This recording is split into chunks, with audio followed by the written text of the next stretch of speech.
আমি শুনে নিয়েছি, সব বলে দিচ্ছি। আপনি বেশি কথা বলবেন না, মনে হচ্ছে কোনো রাজনীতি করবেন না, রাজনীতি করছে এখানে। সোমবারের এই ঘটনার প্রেক্ষিতে মাওবাদী তত্ত্ব খাড়া করেছেন মুখ্যমন্ত্রী এবং খাদ্যমন্ত্রী। অন্যদিকে শাসকের অসহিষ্ণুতা এবং ঘটনা রোধে প্রশাসনিক ব্যর্থতার অভিযোগ তুলে ময়দানে বিরোধীরা। রাজপথে নামার ডাক দিয়েছে নাগরিক সমাজও। এই পরিস্থিতিতে বুধবার পদক্ষেপ করল রাজ্য মানবাধিকার কমিশন।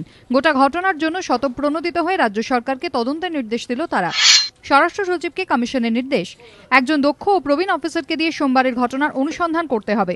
রিপোর্ট দিতে হবে 3 সপ্তাহের মধ্যে। কারণ কমিশন খবর পেয়েছে মুখ্যমন্ত্রী কামদুনি থেকে চলে আসার পরে যেসব মহিলা মুখ্যমন্ত্রীর সঙ্গে বাদানুবাদে জড়িয়ে পড়েন, ক্ষমা চাওয়ার জন্য তাদের উপর চাপ সৃষ্টি করছে কোন একটি বিশেষ রাজনৈতিক দল।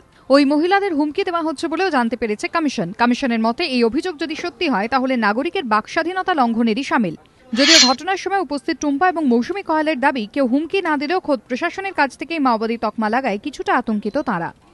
তারপর কি কোনো হুমকি দেওয়া হচ্ছে? না, কেউ আমাদের হুমকি দিইনি। ভয়টা কেন? ভয় এমনি একটু দুর্বল হয়ে গেছি এই আর কি।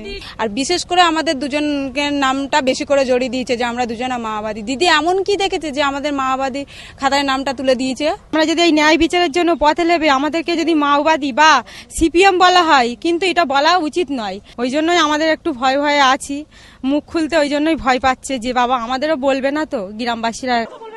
মুখ্যমন্ত্রীর সঙ্গে বচসায় জড়ানো মহিলাদের নিরাপত্তা দিতেও জেলা পুলিশকে নির্দেশ দিয়েছে মানবাধিকার কমিশন। উত্তর 24 পরগনার পুলিশ সুপারকে কমিশনের নির্দেশ, মুখ্যমন্ত্রীর সঙ্গে বাদানুবাদে জড়ানো মহিলাদের নিরাপত্তা সুনিশ্চিত করতে হবে। কি কি ব্যবস্থা নেওয়া হলো তা জানাতে হবে 2 সপ্তাহের মধ্যে। কামদুনির সরব প্রতিবাদ, বিরোধীদের আক্রমণ, নাগরিক সমাজের পথে নামা। রাজনৈতিক মহলের মতে এইসব ঘটনায় অস্বস্তি বেড়েছে রাজ্য সরকারের।